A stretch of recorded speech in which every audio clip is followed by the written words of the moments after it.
صلوا عليه وسلموا تسليما اللهم صل مولانا محمد وعلى آله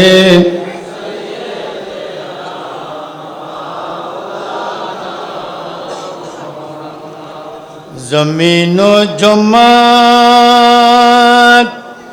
तुम्हारा लिए मकीन मकाम तुम्हारा लिए या रसूल अल्लाह खुदा का खुदाई तुम्हारा लिए खुदा खुद भी सिर्फ है तुम्हारा लिए अल्लाहुम्मा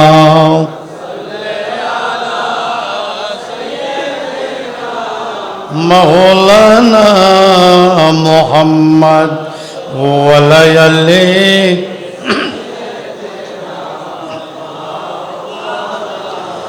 मुहम्मद अस्सलातु वस्सलामु अलैका या रसूल अल्लाह अस्सलातु वस्सलामु अलैका या रसूल अस्सलातु वस्सलामु अलैका या रसूल अल्लाह अस्सलातु वस्सलामु अलैका या रसूल अस्सलातु वस्सलामु अलैका या रसूल अल्लाह अस्सलातु वस्सलामु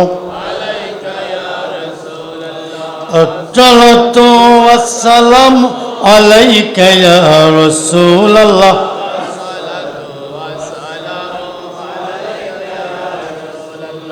अस्सलातु वस्सलामु अलैका या रसूल अल्लाह अस्सलातु वस्सलामु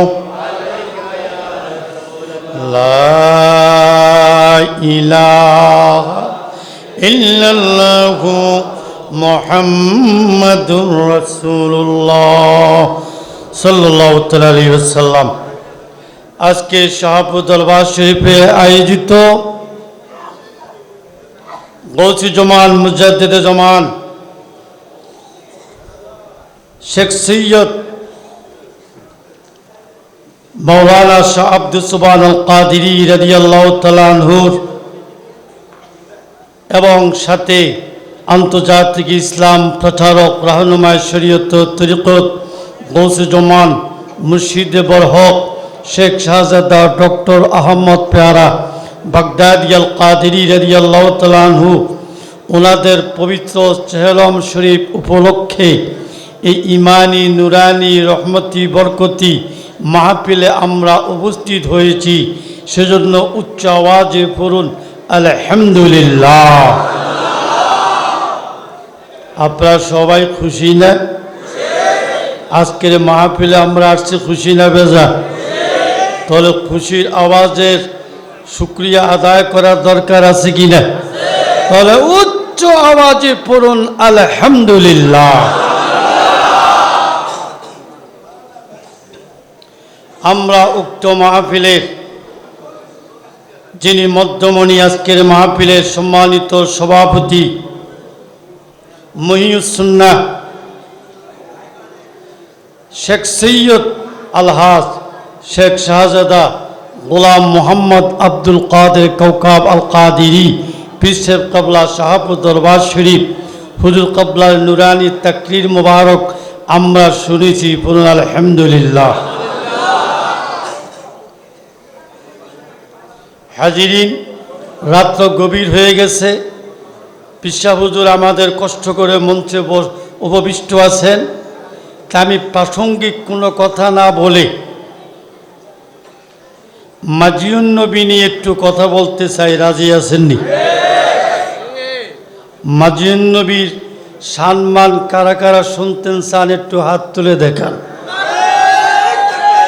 আল্লাহু আকবার। ইয়া রাসূলুল্লাহ, ইয়া রাসূলুল্লাহ, ইয়া পাঞ্জাব ইয়া গৌসুল আজম জিন্দাবাদ জিন্দাবাদ।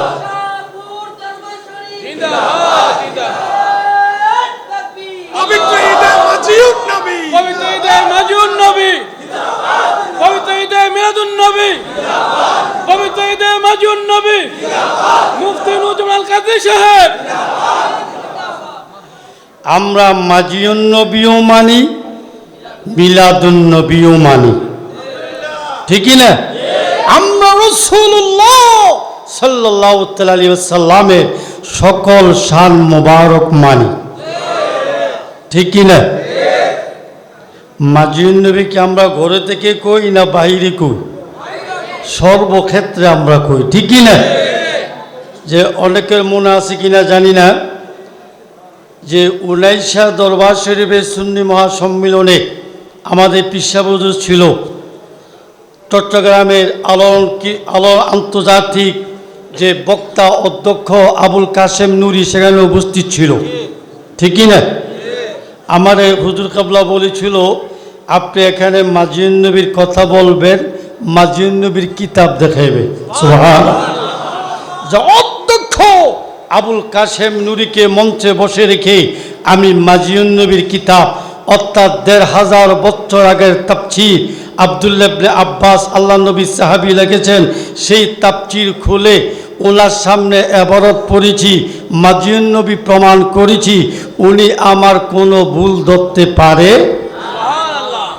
ঠিক কিনা? তাহলে মাজিউন নবী হক কিনা? হক কিনা? শুধু তাই নয়, আমি বলেছিলাম 10 লক্ষ আলেমের একটা জমাত যদি হয়, সেখানে আমি নগণ্য নুরুজ্জামানকে যদি উঠিয়ে দাও, আমি সেখানে 10 লক্ষ মুফতি মুহাদ্দিস আলেম ওলামার সামনে আমি প্রমাণ করতে পারবো যে মাজিউন নবী হক। মাজিউন নবী কোরআনে আছে, হাদিসে আছে, তাফসীরে আছে, কিতাবে আছে, বড় পীর আব্দুল কাদের জিলানীও লিখেছে। শুধু তাই নয়, আজকে আমাদের পৃষ্ঠা হুজুর কেবলা এখানে উপস্থিত আছেন, আরও অনেকে ছিলেন। যে হাজীগঞ্জে অনেক লোক আছেন, যে হাজীগঞ্জ ফায়ার সার্ভিস মসজিদের সামনে যে মাজিউন নবীর মাহফিল হয়েছিল, সেখানে আমাদের কিবরিয়া সাবও ছিল, আমাদের শরীফ মামুও ছিল, আরও অনেকে ছিল, আলহামদুলিল্লাহ বলেন। সেখানে বাংলাদেশের শ্রেষ্ঠ শিক্ষক যে ফরিদগঞ্জ আলিয়া মাদ্রাসার অধ্যক্ষ ডক্টর AK মাহবুবুর রহমান, আলহামদুলিল্লাহ কন্যা, তিনি আমার সামনে হুজুর কাবলার সামনে বলেছিলেন যে মাজিউন নবী কোরআন হাদিসে নাই। সাথে সাথে পরিচালক ছিল খুব ভালো, উনি এখন বাইরে আছেন, যে গাজী সুলতান গাজী, আলহামদুলিল্লাহ বলেন। উনি ডক্টর মাহবুবুর রহমানের মাইকটার সাথে সাথে স্টপ করে বলেছিলেন যে ডক্টর মাহবুবুর রহমান, আপনি বলতেছেন কোরআন হাদিসে মাজিউন নবী নাই, আর আমাদের মুফতি আজম নুরুজ্জামান হুজুর বলতেছেন আছে, এখন আমরা আপনাদের দুরুদের থেকে প্রমাণ দেখতে চাই। সুবহানাল্লাহ। সাথে সাথে আমি সেখানে প্রায় 1000 খানেক লোক ছিল, আমাদের কওকাব হুজুর কাবলা ছিল, আমি সেখানে তাফসীরে ইবনে আব্বাস খুলে যখন ওনার সামনে ইবারত পড়লাম, আমাদের ওহিদুর রহমান রেজভি ছিল, তবে উনি একটু ভিতরে ছিল, আমি সাথে সাথে ইবারত খুলে দেখাইলাম, উনি মাথা নেড়ে নেড়ে কয় হ্যাঁ আছে। সুবহানাল্লাহ। পরক্ষণে তিনি একটা পেজ দিলেন যে মিলাদুন নবীর দলিল ওনার ব্যাগে আছে। আগলে ব্যাগের থেকে মিলাদুন নবীর দলিল আপনি খুলবেন না, আজ থেকে 30 বছর আগে নিয়ামতে খোদা মিলাদে মুস্তফা কিতাব আমি নিজেই লিখেছি। সুবহানাল্লাহ বলেন না? পরক্ষণে বললেন যে ইমাম জালালউদ্দিন সিউতি, যিনি 9ম শতাব্দীর মুজাদ্দিদ, যিনি ঈদ মিলাদুন নবীর উপরে প্রখ্যাত কিতাব লিখেছেন, উনি তো মাজিউন নবী বলে নাই। লাউযুবিল্লাহ করেন না? আল্লাহর কি হুকুম, এটা কওকাব হুজুরের কেরামত। আমার ব্যাগের ভিত্তি ছিল জালালউদ্দিন সিউতির তাফসীর। সুবহানাল্লাহ। আমি সাথে সাথে তাফসীরে জালালাইন শরীফ খুলে ওনার সামনে উপস্থাপন করে বললাম, দেখেন ইমাম জালালউদ্দিন সিউতি তিনি কি লিখেছেন যে কাদ জাআকুম মিনাল্লাহি নূরুন ওয়া কিতাবুম মুবিন, নিশ্চয়ই আমি আল্লাহ থেকে তোমাদের মাঝে শুভাগমন করেছেন নূর। সুবহানাল্লাহ। এখন শুভাগমনের আরবি হলো যা তাফসীর তিনি লিখেছেন মাজিউর রাসূল। সুবহানাল্লাহ। আমি যখন ওনাকে খুলে দেখাইলাম উনি হতভম্ব হয়ে গেলেন। সুবহানাল্লাহ। পরে একটা গোজামিল দিলেন যে মাজিউন নবী কোরআন হাদিসে আছে, তাফসীরে আছে ঠিক, কিন্তু এটা প্রচলন নাই। এই জন্য আমি এই মুফতি নুরুজ্জামান সাহেবকে বলবো, কাউকা হুজুরকে বলবো, আপনারা প্রাইভেটে বলেন, বাহিরে বলার দরকার নাই। লাউযুবিল্লাহ বলেন না। কোরআন শরীফ কি প্রাইভেট আসছে না সমস্ত বিশ্ব জগতের জন্য আসছে? ঠিক কি না? অতএব কোরআন প্রাইভেট নয়, কোরআন হলো গোটা বিশ্ব মানবতার জন্য, গোটা বিশ্ব জগতের জন্য। ঠিক না? এই জন্য এই জন্য আমি বলেছিলাম যে বাংলাদেশের যে শ্রেষ্ঠ আলেম ওনাকে দাওয়াত দেন, আমাকেও একটু রাখেন, আমার হাদিয়া দেওয়া লাগবে না। তো ভালো লাগে না? কারণ মাজিউন নবী বলি বিদায় অনেকে আমার দাওয়াত দেয় না। ঠিক কি না? এই জন্য কি আমার রুজি রোজগার বন্ধ হয়ে গেছে নি? বন্ধ হয়ে গেছে নি? বন্ধ হয় না, আমার আয় উন্নতি আরও বাড়ছে। মাজিউন নবী করার পরে মাহফিল বন্ধ হয়েছে, নিজের বাড়িতে 3 তলা ফাউন্ডেশনে বিল্ডিং করছি। মাজিউন নবী করার পরে আপনারা দাওয়াত বন্ধ করছেন, কিন্তু কুমিল্লা বাকরাবাদ 7 তলা ফাউন্ডেশনে বিল্ডিং করছি, 1 তলা কমপ্লিট। কালকে এটা 1.5 কোটি টাকা মূল্যেছে, আলহামদুলিল্লাহ। না তাহলে আমার কি ডিমোশন হইতেছে না প্রমোশন হইতেছে? আপনারা দাওয়াত দিবেন, 1-2 হাজার টাকা দিয়ে দিবেন, এই আর দাওয়াত না দিলে আমি মাজিউন নবী বন্ধ করবো, এটা কি কল্পনা করবে? একটা দাওয়াত যদি আমাকে কেউ না দেয় তাহলে আমার মৃত্যুর আগ পর্যন্ত আমি মাজিউন নবী বন্ধ করব না।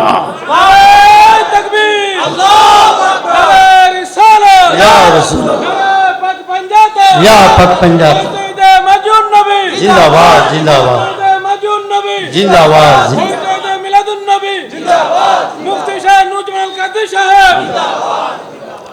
এখন আসেন আমাদের কুমিল্লার মাজিউন নবী যিনি বিরুদ্ধে আচরণ বেশি করছে, ঠিক কিনা? উনি দরবার শরীফে এসে ফতুয়া দিছে মাজিউন নবী জায়েজ, এটা নবীর নবুয়তের 40 বছর পরে। তাহলে বুঝা গেল এর আগে আমার নবী নবী ছিলেন না। এটা কি ওহাবি মার্কা কথা না সুন্নি মার্কা কথা? এই কথা কি আমরা মানতে পারিনি? আমাদের আকীদা সুন্নি জামাতের আকীদা যে আদম নবীকে সৃষ্টি করার কোটি কোটি বছর আগে আমার নবী ছিলেন, আলমে আরোহ তিনি নবী ছিলেন, অসংখ্য কোটি বছর আল্লাহ দরবারে নূর ছিলেন, নবী ছিলেন, আদম সৃষ্টি হওয়ার পরও নবী ছিলেন। 570 খ্রিস্টাব্দে বারি রব্বুল আউয়াল সোমবার নূরুন নবী হয়ে দুনিয়াতে মাজিউর রাসূল হয়েছেন, মাজিউন নবী হয়েছেন। তখনও নবী, এখনও নবী, কিয়ামতের আগ পর্যন্ত নবী, হাসরের ময়দানও নবী, জান্নাতের মধ্যে নবী, অনন্তকাল পর্যন্ত আমার নবীর নবুয়ত থাকবে। সুবহানাল্লাহ। ঠিক কি না? আর আদম নবী থেকে আরম্ভ করে ঈসা রুহুল্লাহ পর্যন্ত সমস্ত নবীগণ হলেন আমার নবীর অনুসারী। ঠিক কি না? আমার নবীর উম্মত, আমার নবীর কলমা পড়ছেন। সুবহানাল্লাহ।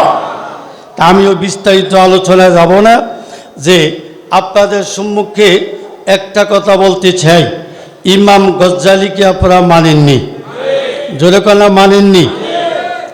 ইমাম গজ্জালির উপরে কোনো মুফতি মুহাদ্দিস আসেনি। ইমাম গজ্জালি ওনার কিতাবের নামটা এখন বলবো না।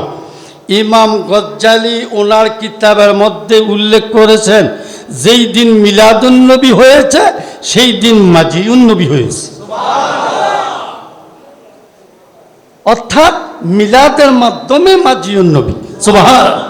এই বলে যে আয়াতগুলো ডক্টর আহমদ পারা বাগদাদি হুজুর নুরুন নবী শুভাগমনের কিতাবের মধ্যে উল্লেখ করেছেন, আর যে আয়াতগুলো দিয়ে আমি মাজিউন নবীর দলিল দেই, ওয়াল্লাহ তাল্লাহ বিল্লাহ, যে আল্লাহর কসম, ইমাম গজ্জালি ওই আয়াতগুলো দিয়েই মাজিউন নবী প্রমাণ করছে।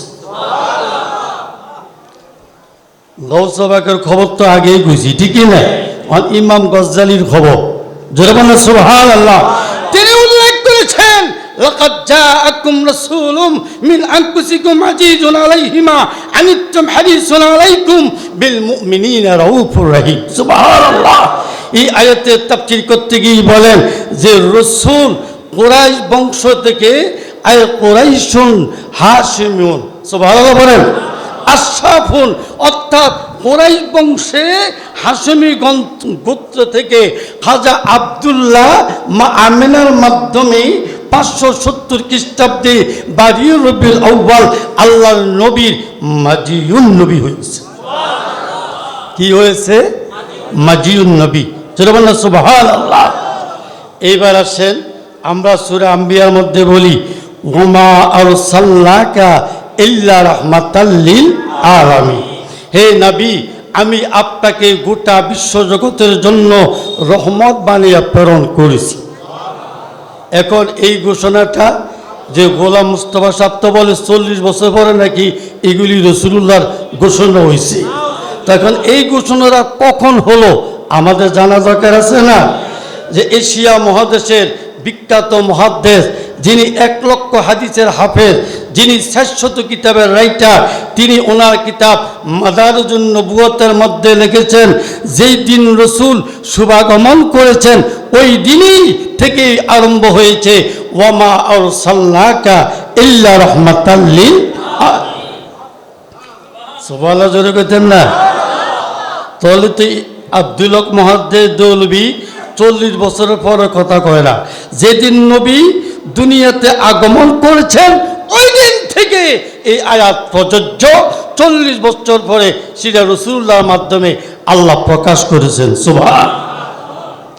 কোরআন শরীফের মধ্যে আল্লাহ পাক ইরশাদ করেন, ইয়া আহলাল কিতাব কাদ জাআকুম রাসূলুনা। সুবহানাল্লাহ বলেন না? আল্লাহ বলেন, এই ইহুদি খ্রিস্টান, তোমাদের মাঝে আমার এই রসুল আগমন করেছে, তোমাদের মাঝে আমার এই রসুল আগমন করেছেন। জোরে বলো সুবহান। এখন এই আয়াতের তাফসীর লিখতে গিয়ে ইমাম তাফসীর রুহুল মানি আল্লামা সৈয়দ আলুসি বাগদাদি তিনি উল্লেখ করেন কি, আল্লাহ যে বলেছেন রসুল তোমাদের মাঝে শুভাগমন করেছেন, এই শুভাগমনটা হলো 570 খ্রিস্টাব্দে বারিউর রবিউল আউয়াল। সুবহানাল্লাহ। তাহলে ইমাম যে আলুসি বাগদাদি তিনি যা তাফসীর কি লিখছেন যে 570 খ্রিস্টাব্দে মাজিউর রসুল হয়েছে, মাজিউন নবী হয়েছে। সুবহানাল্লাহ। তাহলে তোমার 40 বছরের কি উপায় হবে এখন? সুবহানাল্লাহ বলেন না? এগুলো তার হলো মন করা মতবাদ, তার মন করা উক্তি। একটা হাদিস যদি দেখাইতে পারে, কোরআন শরীফের একটা আয়াত যদি দেখাইতে পারে যে যার তাফসীর হলো 40 বছর পরে রসুল দুনিয়াতে আগমন করছে, তাহলে আমি 10 লক্ষ টাকা পুরস্কৃত করব। নাউযুবিল্লাহ। এমন একটা আয়াত নাই, এমন একটা হাদিস মুবারাকা নাই। জোরে বলেন সুবহানাল্লাহ। অতএব ইমাম গজ্জালি, ইমাম যে আলুসি বাগদাদি, আব্দুল হক মুহাদ্দিস দেওলভী এই আয়াতে কারিমা তাফসীরে লিখেছেন 570 খ্রিস্টাব্দে বারিউর রবিউল আউয়াল সোমবার সবে সাদেকের সময় আল্লাহর নবী মক্কাতুল মুকাররমায় মা আমিনার পেট মোবারক থেকে মানবী কবর পরিধান করে মানব জগতে শুভাগমন করেছেন। সুবহানাল্লাহ। আমরা সেই মাজিউন নবী মানতে রাজি কিনা? আমরা মাজিউন নবী মানতে রাজি কিনা? মাজিউন নবী কোরআনে আসেনি? যেরকম কোরআনে আসেনি, হাদিস শরীফে আসেনি, তাফসীরে ইবনে আব্বাসে আসেনি, গৌসে পাকের তাফসীরে জিলানী শরীফে আসেনি, তাফসীরে রুহুল বয়ানে আসেনি, তাফসীরে রুহুল মানিতে আসেনি। পৃথিবীর বিখ্যাত প্রখ্যাত সমস্ত তাফসীরের মধ্যে মাজিউন নবী, মাজিউর রসুল উল্লেখ করা হয়েছে। জোরে বলুন সুবহানাল্লাহ। অতএব আমরা ঈদে মিলাদুন নবী মানি, ঈদে মাজিউন নবী মানি, ঈদে মেরাজুন নবী মানি, হায়াতুন নবী মানি, জিন্দা নবী মানি, নূরের নবী মানি। রসুল্লাহ মদিনার রওজা মোবারকে সশরীরে জিন্দা একই টাইমে খোদার খোদাইত্বের মধ্যে হাজির ও নাজির থাকতে পারে, তাও মানি।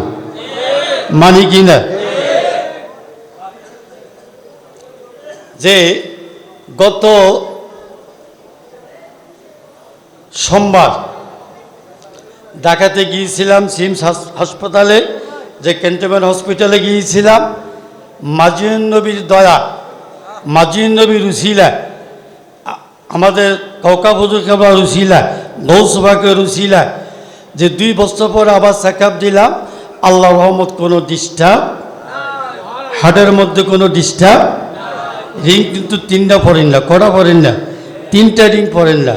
আর একটা রিং 100% ব্লক, এটা স্টপ হয়ে গেছে। এখন ডাক্তার বলতেছে এটার পাশে দিয়ে বাইপাস হয়ে গেছে, এটা বন্ধ হলেও অসুবিধা নেই, খোলা থাকলেও অসুবিধা নেই। তাহলে মাজিউন নবীর বরকত আসেনি? জোরে কোন মাজিউন নবীর বরকত আসেনি? এখন বয়স হলো 65, এবার হার্টের রুগী। এখনও যদি বলেন 2 ঘন্টা বক্তব্য দিতে বলো, আমি মনে করি এটা মাজিউন নবীর ছিল, ঠিক না? এটা মাজিউন নবীর বরকত। এই জন্য ডক্টর আহমদ পেয়ারা বাগদাদি হুজুর কেবলা বলেছিলেন, স্রষ্টার সৃষ্টির সর্বশ্রেষ্ঠ উৎসব নুরুন নবীর শুভাগমন। জি, কওকাব হুজুরের খাস নেজরে করম, নেগাহে করম আছেন। কওকাব হুজুর কেবলা বলছেন যে মাজিউন নবীর উসিলা আল্লাহ মামার জন্য 124 বছর হায়াত দান করে। হুজুর কেবলার এই কথাটা যেন কবুল হয়, আর আমি যেন একেবারে মৃত্যুর আগ পর্যন্ত মাজিউন নবীর খেদমত করতে পারি, যে ইমানের সাথে সুস্থ শরীরে। হুজুর কেবলা বলছে, সবাই কোন আমিন, আলহামদুলিল্লাহ বলেন না? আর আমাদের মাজিউন নবীর ভক্ত দিন দিন বাড়তেছে না কমতেছে? বাড়তেছে কি না? আরো বাড়বো, ঠিক কি না? তো যারা মাজিউন নবীর সৈনিক, আমি আপনাদেরকে বলবো, একটা অনুরোধ করব, যেখানে আন্তর্জাতিক বক্তা দাওয়াত দিবেন, বড় আলেম দাওয়াত দিবেন, আমাকে মাজিউন নবীর খাদেম হিসেবে সেখানে রাখবেন। আমার ওয়াজের প্রয়োজন নাই, ওনাদেরকে বসাইয়া শুধু 10 মিনিট মাজিউন নবীর খেদমত করুন। তখন এই মাজিউন নবীটা আরো প্রুভ হয়ে যাবে, ঠিক কি না? যে প্রমাণিত হয়ে যাবে যে এই আন্তর্জাতিক বক্তার সামনে, এই বড় আলেমের সামনে নুরুজ্জামান শাহ মাজিউন নবী বলছেন, কোরআনের দলিল দিছেন, হাদিসের দলিল দিছেন, তাফসীরের দলিল দিছেন, কেউ এটা খণ্ডাইতে পারে? আমার দলিল কিয়ামতের আগ পর্যন্ত কেউ খণ্ডাইতে পারবে না। দলিলটা আমার না, দলিল হলো কার? আল্লাহ, মানে আমার মাধ্যমে আমি প্রকাশ করছি। সুবহানাল্লাহ বলেন। যে আমি যেটা বলতে চেয়েছিলাম, স্রষ্টার সৃষ্টির সর্বশ্রেষ্ঠ উৎসব নুরুন নবীর শুভাগমন। এই কথাটা কে বলছেন? কে বলছেন? অলির কথা। অলিরা কিন্তু এলমের লদুনি আছে, সুবহানাল্লাহ বলেন না? তো এখানে হুজুর মিলাদুন নবী কিন্তু ওনার বই উল্লেখ করছেন, কিন্তু এই জায়গাতে মিলাদুন নবী উল্লেখ করে নাই। সাথে কি দলিল দিলেন? আপনারা উল্টে দেখেন, কিতাবটা এখন উল্টে দেখেন, কি দলিল দিলেন? কুল বিফাদলিল্লাহি ওয়া বিরহমাতিহি ফাবিযালিকা ফালইফরাহু হুয়া খায়রুম মিম্মা ইয়াজমাউ। সুবহানাল্লাহ বলেন না? এখন এই আয়াত দিয়া আমাদের একদল ঈদ মিলাদুন নবীর দলিল দেয়, ঠিক কি না? কিন্তু ডক্টর আহমদ পেয়ারা কি দলিল দিচ্ছেন? নবীর শুভাগমন। এখন আসেন পৃথিবীর সমস্ত তাফসীরগুলোর মধ্যে, সুবহানাল্লাহ বলেন না, বিশেষ করে 1100 বছর আগে তাফসীরে তাবারি, ইমাম তাবারি, তিনি আয়াতের তাফসীর লিখতে গিয়ে বলেন, আল্লাযী জাআহুম রাসূলুম মিন ইনদাল্লাহ। সুবহানাল্লাহ। এই আয়াতের তাফসীর হলো যে রাসূল তোমাদের মাঝে শুভাগমন করেছেন, আর এই শুভাগমনের উৎসব করার জন্য আল্লাহ তোমাদেরকে নির্দেশ দিয়েছেন। সুবহানাল্লাহ। তো অতে আমাদের কোনো ভয় নাই, ঠিকই না? মাজিদ নবীর ওয়াজ তো আপনারা অনেক শুনছেন। নতুন নতুন জায়গা নেবেন, বলবো ভাড়াটি আলেম আনবেন, কদিন বলবো, তাদেরকে যখন ফোন করে তাদের উস্তাদেরা বলবে আর বলিস না, আর বলবে না। কিন্তু আমি নুরুজ্জামানকে কি কেউ ফোন করে থামাইতে পারবো নি? পারবো নি? আর কিছু আছে বাইরে দিয়ে চলে, ঠিকই নি? তো অতে ঘরের আলেমকে ধরেন, বাইরের আলেম লইয়া বাইরের আলেমের তো টাকা খাবাইতে খাবাইতে এখন গুলশান গণা নিতে বাড়ি হয়ে গেছে, ঠিকই না? এখন মাজিদ নবীর খেদমত করে, নবীর গোলামি করে। বাগদাদি হুজুর যেই পথ দেখিয়ে দিয়ে গেছেন, আমাদের দাদা মুর্শিদ সোমান শাহ কাদিরী রাদিয়াল্লাহু তাআলা আনহু যেই পথ দেখিয়ে দিয়েছেন, আমাদের কৌকব হুজুর নবীর মোহাব্বতের যে খেদমত যে পথ দেখিয়ে দিয়েছেন, আমরা ওই পথে চলবো, ঠিকই না? আন্তর্জাতিক বক্তার দাওয়াত না দিয়া কাউকে হুজুরকে দাওয়াত দিয়ে 1 লক্ষ হাদিয়া দিবে, সুবহানাল্লাহ না? এটা লাগবো কাজে, সুবহানাল্লাহ বলেন না? যে আমাদের দাদা মুর্শিদ বলছেন, হ্যাঁ, বক্তাকে ওয়াজ দেখবেন শুনতেছে, পরের দিন আপনি যাইবেন আর হাতের ওয়াজের কোনো আর খবর নাই, ওই সুরটা বালাকে দিয়ে করতে আসে, ঠিকই না? তো অতএব বাগদাদি হুজুর ওয়াজ করতেন, কোনো সুর আসিল নি, মৌমাছির মতন হাজার হাজার লোক বসে থাকতো, সুবহানাল্লাহ বলেন না? আর যা বলতেন তার তাসির হইত। আমি লাকসাম বিয়েকুচি হাজত খোলা, আমার চাচা শ্বশুরা ছিল, হে মারা গেছে, যে জামাতে ইসলামের রুকন, কথা বলছেন না? তো হে দিয়ে একদিন আমার সাথে দেখা হয়েছিল, আমাকে বলতেছে আমরা সুন্নি জামাত, আমরা জামাতে ইসলাম, তবে এই ডক্টর আহমদ পেয়ারা যে আল্লাহর একজন ওলি, এতে কোনো সন্দেহ নেই। আগে কেমনি বুঝলে? টাউন হল ময়দানে বক্তব্য দিল, উনি আল্লাহ নবীর মোহাব্বতে যেভাবে দলিল দিল, প্র্যাকটিক্যালি দেখাইল, উনি যদি আল্লাহর ওলি না হয়, ওলি হবে কে? বাতিল পেরকারও পর্যন্ত ডক্টর আহমদ পেয়ারার বক্তব্যকে পছন্দ করতেন, সুবহানাল্লাহ, ঠিকই না? তো অলিদের মাধ্যমে ইসলাম এসেছে, অলিদের মাধ্যমে ইসলাম থাকবে, অলিদের মাধ্যমে কিয়ামত পর্যন্ত ইসলাম প্রতিষ্ঠিত হবে, ঠিকই না? অতএব আমরা অলি নিয়ে থাকতে চাই, অলি নিয়ে বাঁচতে চাই, ঠিকই না? তো অতএব ঈদে মাজিদ নবী আর কানা কিতাব ইনশাল্লাহ আমি মোটামুটি স্টার্ট করছি হুজুর কাবার ইজাজত নিয়ে। ওইটার মধ্যে যে যে প্রশ্নগুলো করা হয়, এই প্রশ্নগুলো জবাব পর্যন্ত দেওয়া হবে, আল্লাহ যেন কবুল করেন, পড়ুন আমিন। তো এই বলে আমি আমার বক্তব্য দীর্ঘায়িত না করে এখানেই সমাপ্তি করলাম। আসসালামু আলাইকুম ওয়া রাহমাতুল্লাহি ওয়া বারাকাতুহু।